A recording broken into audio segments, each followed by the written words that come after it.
नमस्कार। बिहार वालों के लिए आज बड़ी खबरें आ रही है। एक तरफ जहां बिहार में कोरोना विस्फोट हो गया है, साथ ही बिहार सरकार ने नए साल के लिए कई योजनाओं की शुरुआत कर दी है। बिहार वालों को बड़ी सौगातें दे दी गई है। और इतना ही नहीं, तेजस्वी यादव ने नौकरी और रोजगार को लेकर भी कई घोषणाएं कर दी है। तो आज बिहार की काम की खबरों पर बात करने से पहले आपसे एक छोटी सी अनुरोध है, कृपया वीडियो को एक प्यारा सा लाइक अवश्य कर दीजिएगा।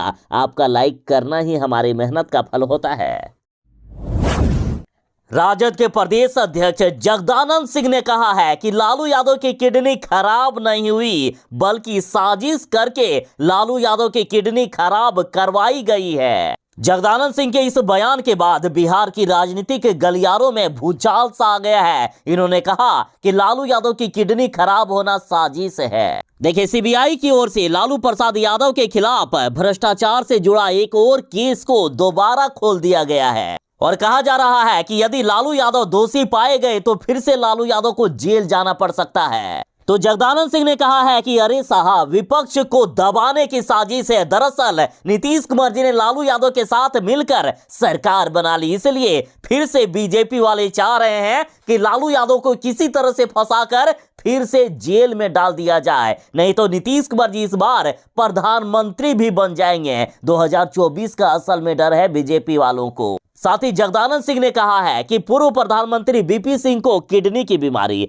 लालू प्रसाद यादव को किडनी की बीमारी, शरद यादव को भी किडनी की बीमारी और किडनी खत्म। आखिर ये मामला क्या है? कहीं ना कहीं ये लगता है कि यह जनता के भीतर से विश्वास नहीं खत्म कर पाते हैं, तो वह शारीरिक रूप से कहीं ना कहीं षड्यंत्र के द्वारा इस कार्य में सफल हो जाते हैं। सीधा सीधे जगदानंद सिंह ने आरोप लगाया है कि बीजेपी के द्वारा लालू यादव की किडनी को षड्यंत्र करके खराब करवाया गया। बिहार का कोई भी नेता नहीं चाहता है कि बिहार के बच्चे पढ़े, बिहार की जनता होशियार हो, क्योंकि यदि जनता समझदार हो गई तो एक दिन यही लोगों के खिलाफ आवाज उठाने का काम करेगी। जनता को ये सरकार वाले ठग नहीं पाएंगे। देखिए, बिहार में या तो नेता 8वीं पास है, 9वीं पास है, या फिर मैट्रिक फेल, तो ये लोग कहां से पढ़ाई की अहमियत समझेंगे? खुद तो पढ़ लिख नहीं पाए और बिहार के बच्चों का भविष्य भी अंधकार में डाल रहे हैं। और यदि ऐसा नहीं है तो बिहार में 826 सरकारी स्कूल ऐसे क्यों हैं जो किराए पर अब भी संचालित है? पटना की बात करें तो पटना में 120 स्कूलों को अपना भवन तक नहीं है। तो बताइए, इस सरकार के लिए इससे ज्यादा शर्म की बात क्या हो सकती है? इस सरकार को चुल्लू भर पानी में डूब मरना चाहिए कि नहीं? जब सरकार जनता के पैसे से ऐश मौज करती है, अपने लिए आलीशान रहने का ठिकाना बनाती है, लेकिन बिहार के बच्चे जहां पढ़ते हैं उन स्कूलों में वे लोग भवन तक नहीं बना पाते। और यदि पटना का ये हाल है तो सोचिए बिहार के अन्य जिलों की कितनी खराब स्थिति होगी। देखिए, बिहार में सैकड़ों प्राथमिक और मध्य विद्यालय भवनहीन हैं। इनके पास ना तो भवन है और ना ही जमीन है। और ये सरकार के लोग इतने बेशरम है कि शिक्षक तक बहाल नहीं करते हैं। विद्यालय में शिक्षक भी नहीं है तो बताइए साहब, क्या पेड़ पौधे पढ़ाएंगे बच्चों को? देखिए, हिंदुस्तान पत्रिका की खबर है जिसमें से कहा गया कि सूचना के अधिकार के तहत जानकारी के अनुसार राज्य भर में 5419 सरकारी स्कूल भवनहीन हैं। वहीं 826 ऐसे सरकारी स्कूल हैं जो किराए पर है। सबसे ज्यादा भवनहीन स्कूल मुजफ्फरपुर जिले में है। मुजफ्फरपुर में 941 स्कूलों के पास भवन ही नहीं है। ये स्कूल विभिन्न जगहों पर चल रहे हैं, कुछ तो अन्य स्कूलों में चलते हैं, जबकि सैकड़ों स्कूल मंदिर, सामुदायिक भवन या झोपड़ी आदि में चल रहे हैं। दूसरे स्थान पर बात करें तो पूर्वी चंपारण है, जहां 414 स्कूल भवनहीन है। पटना जिला की बात करें तो यहां भवनहीन स्कूलों की संख्या 120 है और इसमें सबसे ज्यादा संख्या प्राथमिक या मध्य विद्यालय की है। सरकार जानती है कि यदि हम बेस ही कमजोर कर देंगे तो आगे वो बच्चा कुछ भी नहीं कर पाएगा, इसलिए सरकार ऐसा काम कर रही है लगता है। और यदि ऐसा नहीं है, हमारी बातें आपको कड़वी लगी, तो बिहार के सरकारी स्कूलों में शिक्षक और भवन क्यों नहीं है बताइए?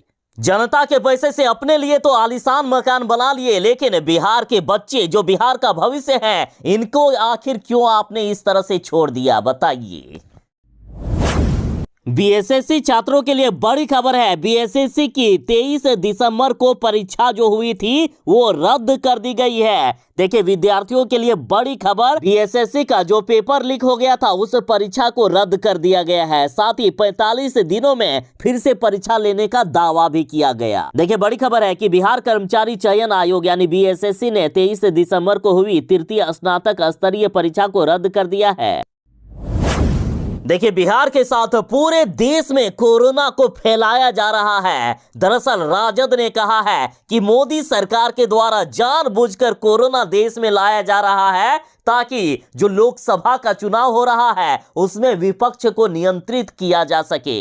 देखिए, बिहार के गया में कोरोना विस्फोट हो गया है। बोध गया में आए 11 विदेशी कोरोना पॉजिटिव पाए गए। तो इस पर राष्ट्रीय जनता दल ने कहा है कि मोदी सरकार तो चाह रही है कि कोरोना फैले और उसका बहाना बनाकर 2024 के आम चुनाव से पहले विपक्ष को नियंत्रित और सीमित किया जाए, और इसके लिए यदि 10-20 लाख लोग फिर से कोरोना की भेंट चढ़ जाए, फिर से मर जाए, तो उससे मोदी जी को क्या मतलब। और इधर बड़ी खबर गया से आ रही है, जहां बोध गया में ढलाई लामा के कार्यक्रम में पहुंचे 11 विदेशी कोरोना पॉजिटिव पाए गए हैं। ये सभी लोग बीते 24 दिसंबर को ही विदेश से आने वाले विमानों से बोध गया पहुंचे थे।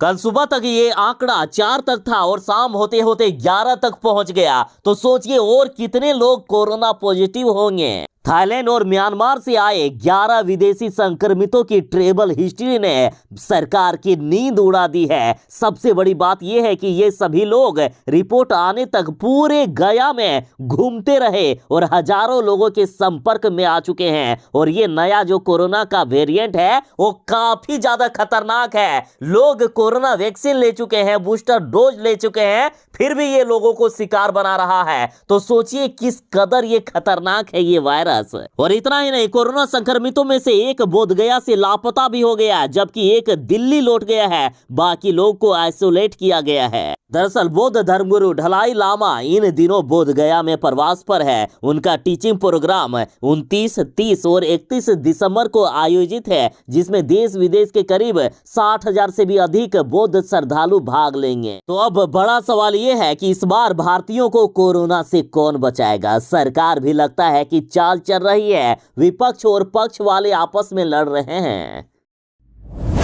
बिहार में नीतीश कुमार जी की ये बेकार सी और फेल शराबबंदी के कारण बिहार वालों की हजारों की संख्या में प्रतिवर्ष जान जाती है। और अब जनता सीधा नीतीश कुमार जी के विद्रोह में आ गई है। जनता को ना ही अपनी पुलिस से गिरफ्तारी का डर है और ना ही सजा का। बिहार के छपरा के बाद देखिए औरंगाबाद में शराबबंदी की पोल खुली है। एक शराबी ने कहा है कि नीतीश कुमार जी कहां है आपकी शराबबंदी, पूरे बिहार में शराब मिल रही है, मैंने 100 रुपए में शराब खरीद कर पी है। देखिए, शराब के नशे में धुत शराबी सीधा नीतीश कुमार जी से सवाल कर रहा है कि बिहार में शराबबंदी कहां है, बताइए, मैंने 100 रुपए में 1 बोतल शराब पी है। दरअसल ये मामला औरंगाबाद के दाऊद नगर का है। और इधर छपरा में दारू और चखना लेकर बीच बाजार में स्टेशन के सामने एक शराबी सीधा सिस्टम को चुनौती दे रहा है। शराबी कह रहा है कि मैंने 20 रुपए में पाउच खरीद कर पी है, चाहिए तो बताइए, आपको भी मैं दिला दूंगा। और इसका वीडियो वायरल हो रहा है। वीडियो में छपरा शहर के बीचों बीच कचहरी स्टेशन के सामने एक शराबी शराब पीने के बाद झूम रहा है। वह एक हाथ में एक पाउच और दूसरे में चखना लिए हुए कह रहा है कि देसी तो सब जगह मिल रहा है, विदेशी शराब ना बंद है। और इतना ही नहीं, उन्होंने एक गाना भी सुनाया कि शराब बड़ी अच्छी चीज है, बड़ी जानदार है, जिंदगी दिया इंसान को वो घायल बना दिया, तेरे इश्क ने मुझे पागल बना दिया। तो नीतीश कुमार जी, बिहार में नरसंहार हुए, छपरा में 100 से भी ज्यादा लोगों की मौत हुए, 3-4 दिन हुए कि नहीं कि लगातार बिहार में शराबी अब शराब को हाथ में लेकर घूम रहा है। तो आखिर आपकी ये कैसी शराबबंदी है, बताइए। लालू यादव के खिलाफ सीबीआई ने नया केस खोल दिया है। लालू यादव फिर से जेल जा सकते हैं। देखिए, कुछ दिन पहले ही लालू यादव ने सिंगापुर में अपनी किडनी ट्रांसप्लांट कराए हैं। लालू यादव अभी ठीक से चल भी नहीं पाते हैं और इधर लालू यादव के लिए मुश्किलें बढ़ गई है। और इस केस में सिर्फ लालू यादव नहीं बल्कि तेजस्वी यादव भी फंस सकते हैं। देखिए, सीबीआई ने लालू यादव के खिलाफ एक पुराना मामला फिर से खोल दिया है। दरअसल साल 2021 में जिस मामले को बंद कर दिया गया था, उसी मामले में अब सीबीआई ने एक बार फिर से जांच शुरू कर दी है। ये मामला रेलवे प्रोजेक्ट में भ्रष्टाचार से जुड़ा है। सीबीआई ने इस मामले की जांच 2018 में शुरू की थी और मई 2021 में बंद कर दिया गया था, लेकिन अब फिर से नए सिरे से लालू यादव के लिए इस केस को खोल दिया गया है। लालू यादव के साथ साथ उसके बेटे तेजस्वी यादव और बेटियों रागिनी यादव और चंदा यादव भी इस मामले में आरोपी बताया गया है। यदि दोषी साबित हुए तो लालू यादव के साथ तेजस्वी यादव भी जेल जा सकते हैं।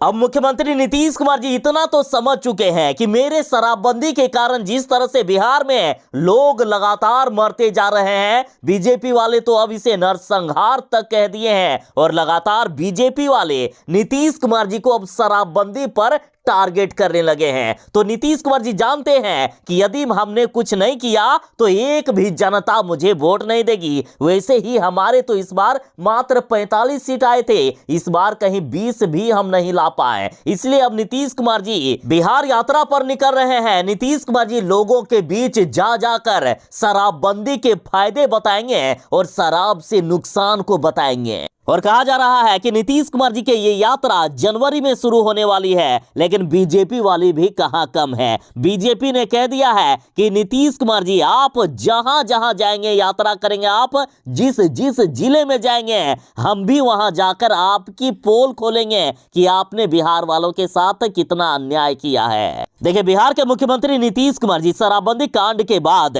समाज सुधार यात्रा पर जा रहे हैं, लेकिन बीजेपी ने ऐलान किया है कि एक सप्ताह के बाद हम भी वहां जाकर नीतीश कुमार जी की पोल खोलेंगे।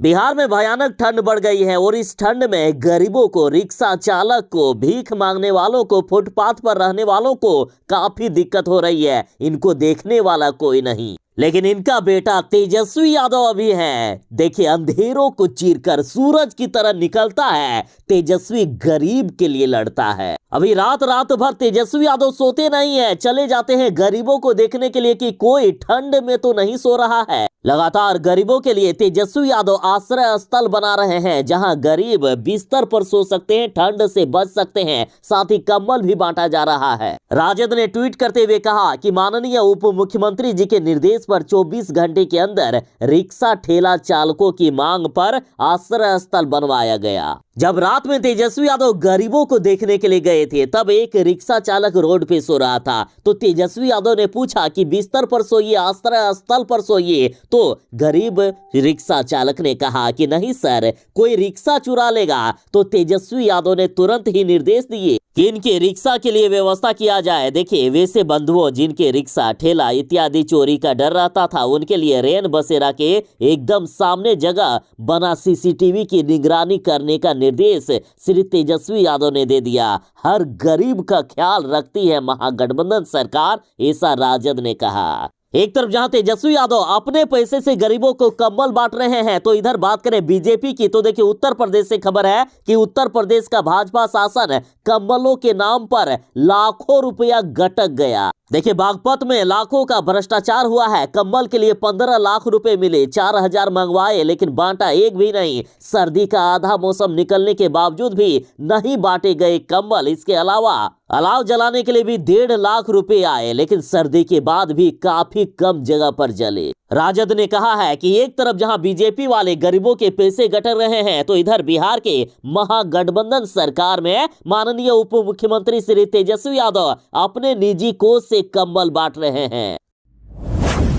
मौसम विभाग ने बिहार वालों के लिए खतरनाक अलर्ट जारी कर दिया है। बिहार में हाड़ कपा देने वाली ठंड की शुरुआत हो रही है। मौसम विभाग का कहना है कि बिहार में नए साल की शुरुआत हाड़ कपा देने वाली ठंड से होगी। बिहार में भयानक ठंड बढ़ने वाली है और साथ ही बिहार के कई जिलों में हल्की बारिश देखा जा रहा है और बारिश से बिहार में और भी ज्यादा ठंड बढ़ने का अनुमान है। मौसम विभाग ने कहा है कि 31 दिसंबर से लेकर 4 जनवरी का जो सीजन होगा वो सबसे ठंड होने वाला है। मौसम विभाग का कहना है कि समूचे बिहार में नए साल का आगाज हाड़ गलाने वाली सर्दी से होने वाला है। मौसम वैज्ञानिकों का कहना है कि बिहार में कल से ही तापमान में तेजी से गिरावट होगी। उसके साथ बिहार में भारी ठंड बढ़ने वाली है और साथ ही बच्चों को और बुजुर्गों को खास रूप से सावधान रहने को कहा गया है। और देखा जा रहा है कि ठंड जिस तरह से बढ़ रहा है, बिहार के अस्पतालों में मरीजों की संख्या बढ़ती जा रही है, अतः जरा बच के रहें। ना ही तेजस्वी यादव सरकार चला पा रहे हैं, ना ही नीतीश कुमार जी। बीजेपी ने कहा है कि डिप्टी सीएम तेजस्वी यादव ने अपने पास 5-5 विभागों को रखे हुए हैं, लेकिन एक भी विभाग सही से नहीं चल रहा है। नेता प्रतिपक्ष विजय कुमार सिन्हा ने कहा है कि राज्य की बिगड़ी कानून व्यवस्था, हत्या, लूट, डकैती, बैंक डकैती, बलात्कार, cyber crime, BPSC paper leak और अब बीएसएससी पेपर लीक मामले क्रमशः गृह एवं सामान्य प्रशासन के अधीन आते हैं। मुख्यमंत्री ही इन विभागों के मंत्री हैं और मुख्यमंत्री अपने विभाग को भी नहीं संभाल पा रहे हैं। यदि मुख्यमंत्री जी ठीक से अपने विभाग को संभालते तो आज बिहार की इतनी दयनीय स्थिति नहीं होती। साथ ही विजय सिन्हा ने कहा कि तेजस्वी यादव अपने पास 5-5 बड़े विभाग को रखे हुए हैं। राज्य में सरकारी अस्पतालों की दुर्दशा, शहर एवं नगर निकायों में गंदगी का अंबार, ग्रामीण पथों की जर्जर स्थिति एवं राज्य उच्च पथों के रखरखाव में कमी परिलक्षित करता है कि उप मुख्यमंत्री से उनके विभाग संभल नहीं रहे हैं, फिर भी वे 5-5 विभाग अपने पास रखे हुए हैं। बीजेपी ने कहा यदि सरकार चला नहीं पा रहे हैं तो आखिर आप लोग किस काम के, इस्तीफा दे दीजिए। तस्वीर में जो आपको ये अभिनेत्री दिख रही है, ये अक्षरा सिंह है। बिहार की वही अक्षरा सिंह जिसे बिहार का क्वीन कहा जाता है। और बिहार में ये इस कदर मुश्किल में पड़ गई कि उन्हें अपना मुंह छिपाकर वो भी खाली पैर भागना पड़ा। देखिए किस तरह से स्कूटी में बैठी हुई है, बिना चप्पल के खाली पैर भागना पड़ा इनको। खबर है बिहार के बेतिया से। देखिए भोजपुरी एक्ट्रेस अक्षरा सिंह काला चश्मा लगाकर बिना चप्पल के मुंह छिपाते हुए भागती हुई दिखी। दरअसल अक्षरा सिंह नगर निगम चुनाव में खास प्रत्याशी के पक्ष में रोड शो करने गई थी, लेकिन यहां तो अक्षरा सिंह खुद मुश्किल में गिर गई। रोड शो के बाद भोजपुरी एक्ट्रेस अक्षरा सिंह को भीड़ ने घेर लिया और सभी सेल्फी की डिमांड करने लगे। बस क्या था, अक्षरा सिंह को दौड़ लगानी पड़ी। अक्षरा सिंह आनन फानन में स्कूटी पर बैठकर भाग गई। कुछ तस्वीरें वायरल हुई है जिसमें से स्कूटी चालक तेजी से गाड़ी भगा रहा है और पीछे पीछे लोगों की भीड़ अक्षरा सिंह को खदेड़ते हुए दिख रही है। दरअसल अक्षरा सिंह बेतिया नगर निगम चुनाव में मेयर पद की प्रत्याशी गरिमा देवी की सिकारिया के पक्ष में प्रचार करने गई थी। लोगों में अक्षरा सिंह के प्रति इतना प्यार है कि लोग सेल्फी की डिमांड करने लगे और अक्षरा सिंह भाग गई।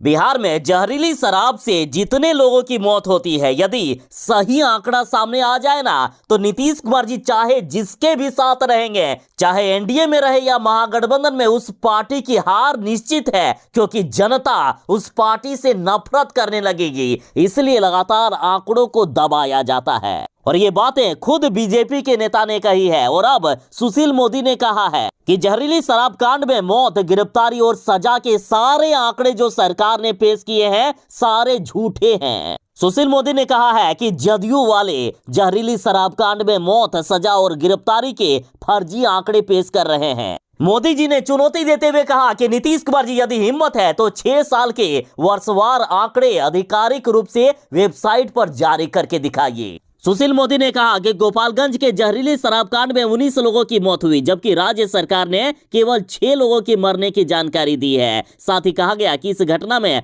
स्थानीय अदालत ने 13 अभियुक्तों को फांसी या उम्र कैद की सजा सुना दी थी, लेकिन ये सभी साक्ष्य के अभाव में हाईकोर्ट से बरी हो गए। मतलब सरकार गरीबों को फंसाने का भी काम करती है, जबकि वे निर्दोष होते हैं। हाईकोर्ट में जाकर वे निर्दोष साबित हो गए, जबकि स्थानीय अदालत में उन्हें फांसी की सजा दे दी गई थी। साथ ही इन्होंने कहा कि सरकार मृतकों की पोस्टमार्टम रिपोर्ट और गवाह पेश करने में भी नाकाम आखिर क्यों रही। सुशील मोदी ने कहा कि गोपालगंज में जब सरकार ने मुआवजा दिया है तो आखिर छपरा में शराब से जिनकी मौत हुई है उनको मुआवजा क्यों नहीं दिया जा रहा है। और यदि जहरीली शराब बेचने के दोषियों से मुआवजा वसूलने की कार्यवाही पर जब हाईकोर्ट ने रोक लगा दी है, तब राज्य सरकार ने इसके खिलाफ सुप्रीम कोर्ट में अपील क्यों नहीं की।